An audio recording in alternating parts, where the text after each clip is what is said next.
Hello everyone out there, I just want to say welcome, and I'd like to share a little bit of information I come up that might interest some people of America, or people that come from America. Upon doing some research on star forts, I've discovered the Star-Spangled Banner, which is the flag of the United States. See the flag of the United States, but it is the national anthem of the United States.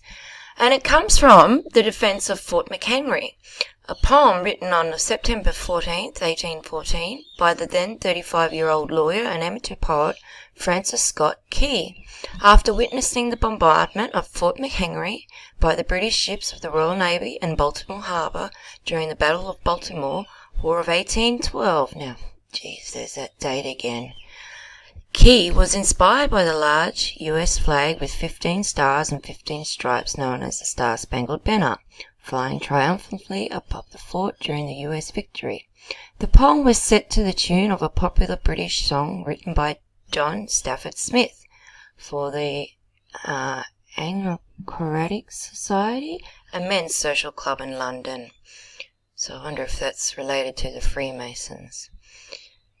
To Anarcharon in Heaven, with various lyrics, were already popular in the United States.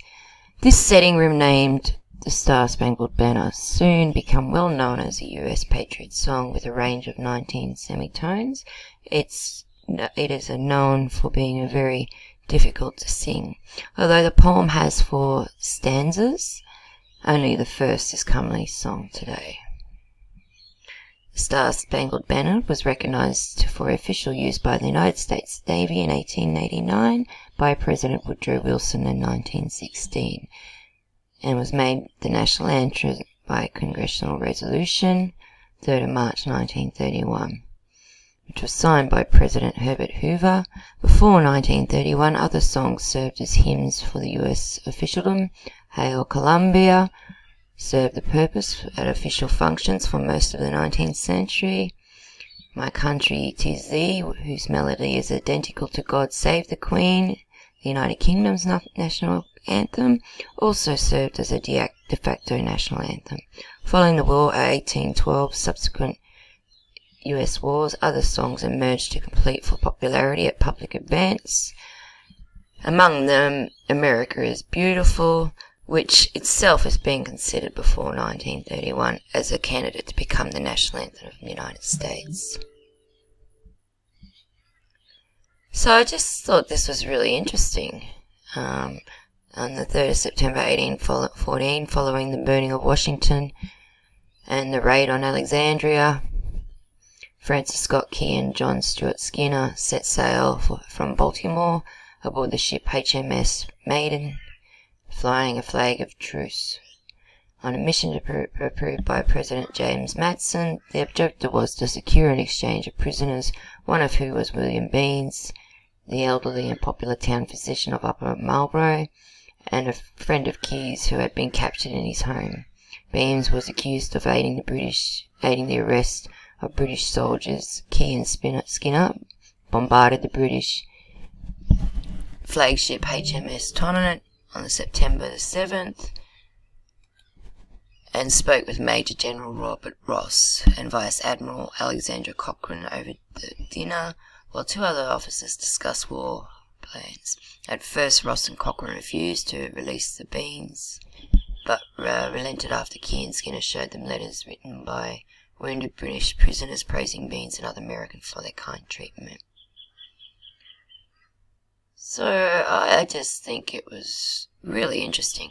So because Key and Skinner had heard details of the plans for the attack of Baltimore, so obviously it was already planned, they were held captive until after the battle, first aboard HMS Surprise and later back on HMS Minden. After the bombardment, certain English gunboats attempted to slip past the fort and erect a landing in the cove to the west of it, but were turned away by fire from nearby Fort Covington, the city's last line of defense. During the rainy night, Key had witnessed the bombardment and observed the fort's smaller storm flag continued to fly, but once the shell and Covenant's rocket, I'll look into this one, barrage had stopped. He would not know how the battle had turned out until dawn. On the morning of September 14, the storm flag had been lowered and a larger flag had been raised.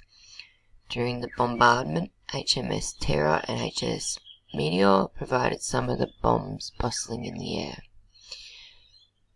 Key was inspired by the US victory and sight of the large US flag flying triumphantly above the fort.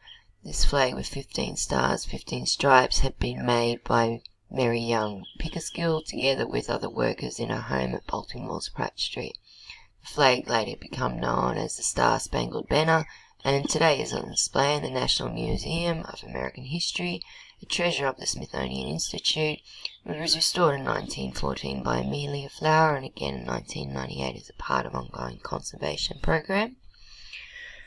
Aboard the ship the next day, Key wrote a poem on the back of a letter he'd kept in his pocket.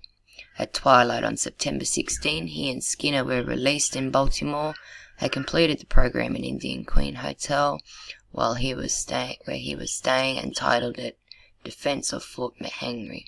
It was first published nationally in the Analytic magazine. Much of the idea of the poem, including the flag, imagery, and some of the wordings, is derived from the earliest song by Key, also set in tune to the Anachromatic song. I'm sorry if I'm saying this wrong. The song, known as When the Warrior Returns, was written in honor of Stephen Decatur and Charles Stewart on their return from the First Barbie War.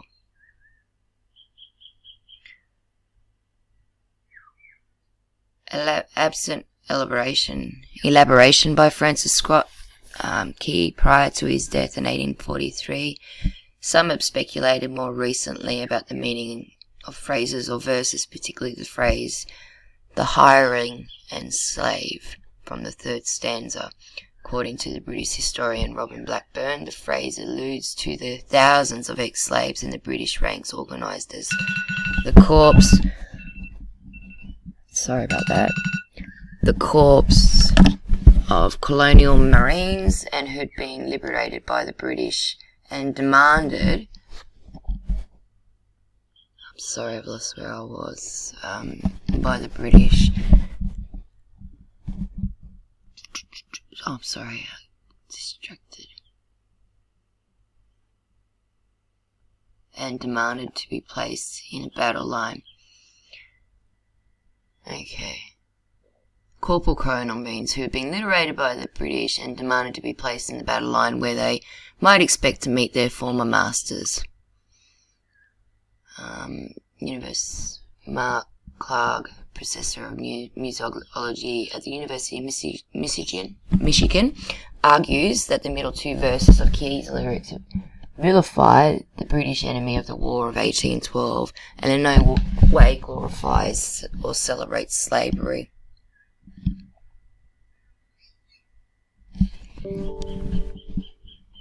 Craig writes that the British mercenaries... Okay, so Craig writes that for Key, the British mercenaries were scoundrels and the colonial marines were traitors who threatened to spark a national insurrection.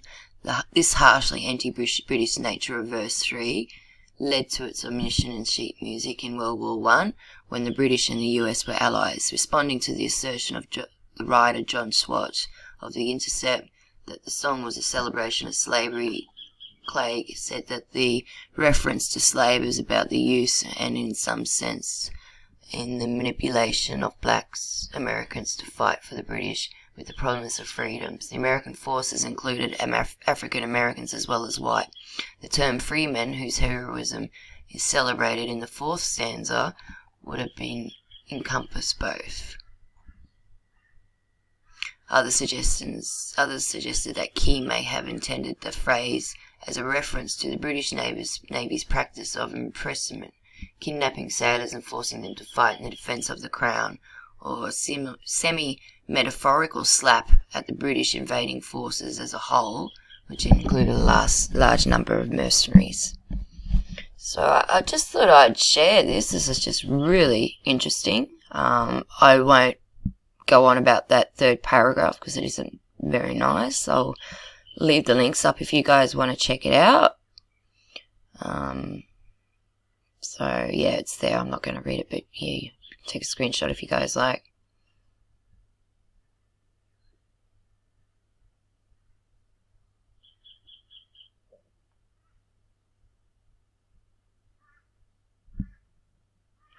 Alright. Okay, so I just wanted to quickly share this one. I'll quickly just... Where is this fort? Here. I'll just click on it so you guys can see what it looks like. So obviously it was just inspired. Historical American coastal Pentagon-based fort located at Locust Point, neighborhood of Baltimore, Maryland. Best known for its role of the War of 1812, wherein it successfully defended Baltimore Harbor from the attack of British Navy from Cheapskate Bay on September 13th, 14th, 1814. It was built in 1798, continuously used by the US Armed Forces through World War I and the Coast Guard in World War II, designed as a national park in 1925, and in 1930 redesigned as a national monument and historic shrine. So it goes on here about the flag. So it was built on the site of the former Fort Wheatstone. So obviously it's a lot older than this date of 1776 that they're saying here. Frenchman Jean Faucon built the fort in 1798. 1798 to 1800, 2 years to build it. I find that hard to believe. The new fort was a bastion pentagon surrounded by a dry moat and a deep broad trench. The moat would serve shelter from which infantry might defend the fort from a land attack.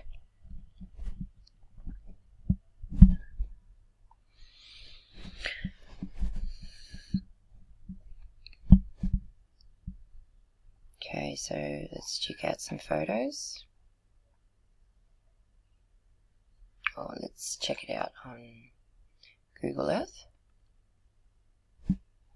I've only just come across this now and I just wanted to share this quickly. I've been marking out a lot of star forts on the map, and most of them seem to run on a line. If you put a line through it, they all sort of match up to each other somehow. So here we go, we've got Fort McHenry.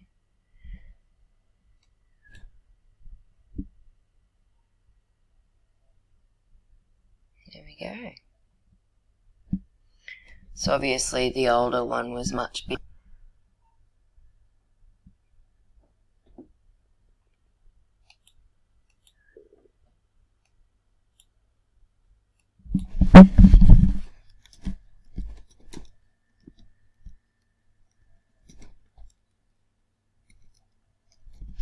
Okay guys, so just quickly pop back, look at these other photos, and that'll be it. I'd like to say thank you to everyone that has been following my videos and following this series. I really appreciate all the comments and everyone saying hello, leaving comments. Now, I don't believe that these are possibly flagpoles. I think there was some sort of antenna. I am seeing these on a lot of forts all over the world.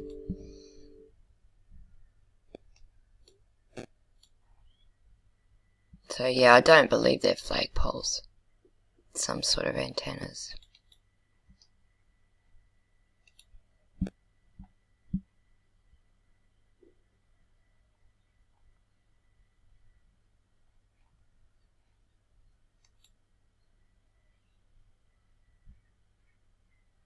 This is a monument of Orpheus. So this is supposed to be the battle. Now, they had photographs back in this day. Why weren't there photographs taken when there are photos of other battles? They seem to be hiding stuff, especially... Like back there, it said it was 1812, but that drawing said 1861.